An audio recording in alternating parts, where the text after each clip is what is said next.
Hello everyone, my name is Relax and Panic and this is another reaction to Hunter x Hunter.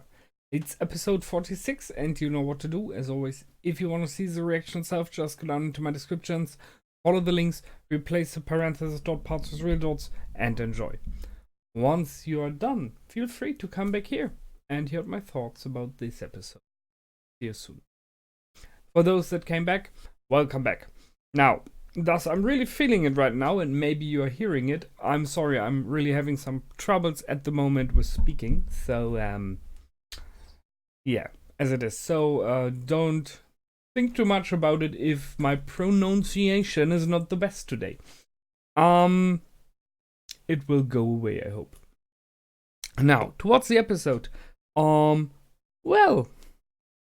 it was okay. I mean, there was not really much in. I'm sorry. It felt a little bit filler and leading from one moment to the other. I mean, we had already in the end of last episode that Uvo is following and chasing Kurapika now.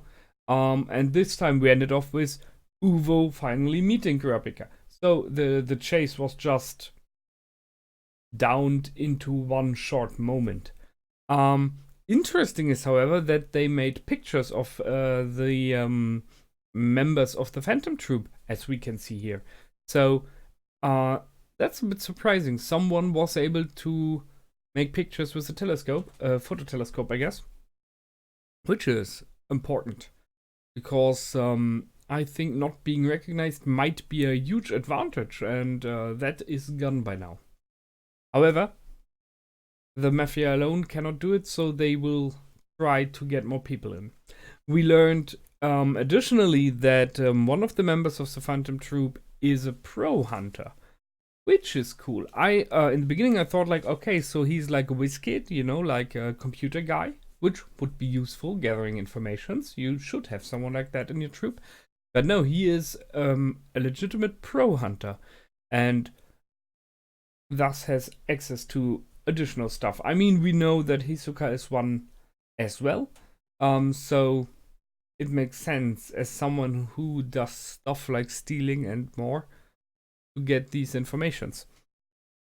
But it was important, and if you're searching for him as example, you might ask other hunters because they might know him.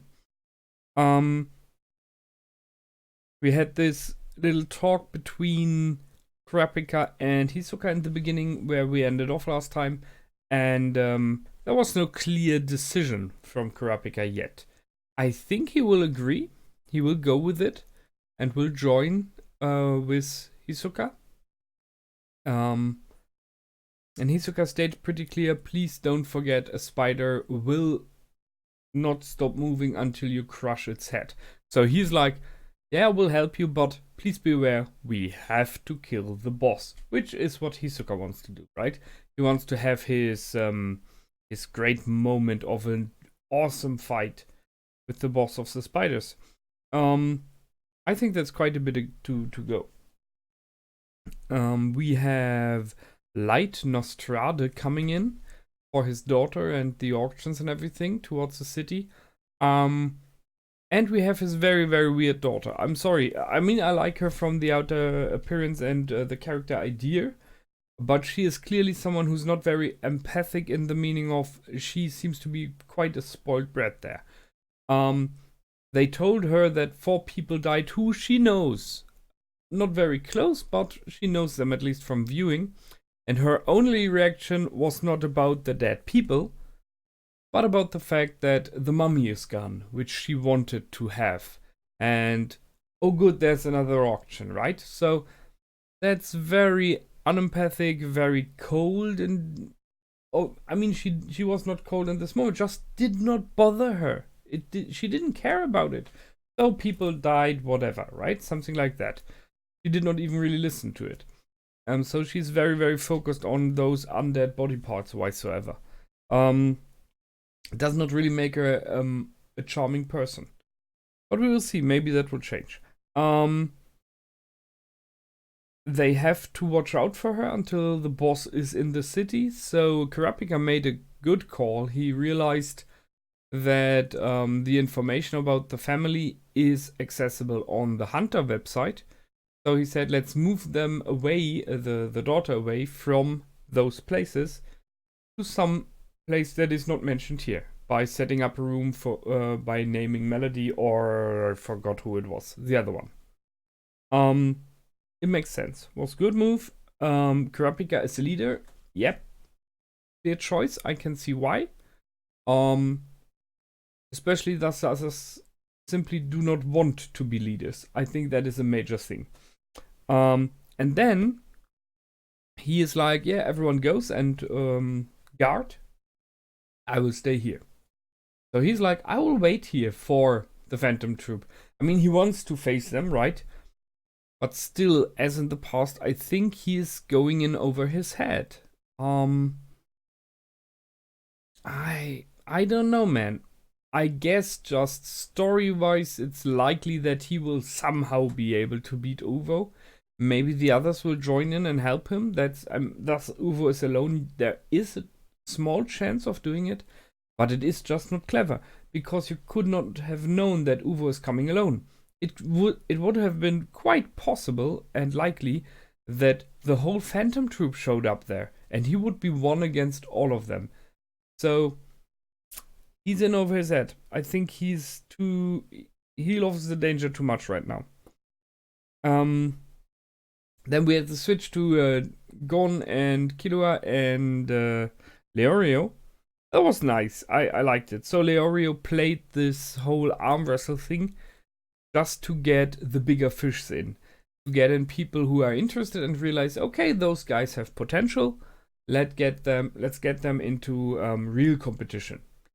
I did not think they would get them into arm wrestling, but okay. There was like a pro arm wrestling ring in the city, and people place billions on this. It's a bit too much. How often? I mean, there are just so many people who can do that. So it's a bit, yeah. If there would be like a fighting pit and there is arm wrestling as well once in the evening or stuff like that. But apart from that, more like a real fighting thing makes more sense. But that's how they went, and it just got stopped. And Mafia is like, search those guys, 2 billion for each, which makes sense. I mean, if you think about how possibly many Mafia members, clan leaders sometimes, died in this one attack, and they killed off the following group, and they killed off the 10 Shadow Beasts. So surely the Mafia has to pay a lot, because they are like, okay, we have to get rid of those guys. They're too dangerous. So 2 billion each head makes sense. And we end off with Uvo versus Kurapika. So as I said, in Uvo's head, he got the call from Gon. He did not pick it, so I guess he will possibly not even know who called. He's just focused in this moment. He is like, that's it, what it is about. I ask myself, however, just speculating, maybe it's not him standing there. So maybe Kurapika has like, I don't know, shadow image, mirror image, something like that. And then created version. And that's why we did not see him pick the phone. Because it was a bit weird that he was not moving at all. But then he was talking with Uvo, so it might very well be him. It will be an interesting fight, no question. Both sides were like, okay, who is the bigger one, right? Who has more to show off? And Uvo was clearly a little bit upset about the fact that Kurapika did not really show any fear. And additionally was like, so that no one can hear you scream. That's a bit... he's pushing it to him, right? But maybe that's it. If you can get Uvo out of concentration, make him angry and into some kind of rage, although he's more dangerous then, he is possibly not as much in control anymore. Because if you remember the last fights when he was not able to move, his mental stability was the awesome thing. The fact that he was able to think about how to take out his enemies without moving. If you, however, would be able to take out at least his mental abilities, you might have a chance. I look forward to it. So, that's it from me this time. I hope you enjoyed. I did for sure, and I cannot wait for the next episode and see a big fight. Until then, my name is Relax and Panic. Goodbye and out.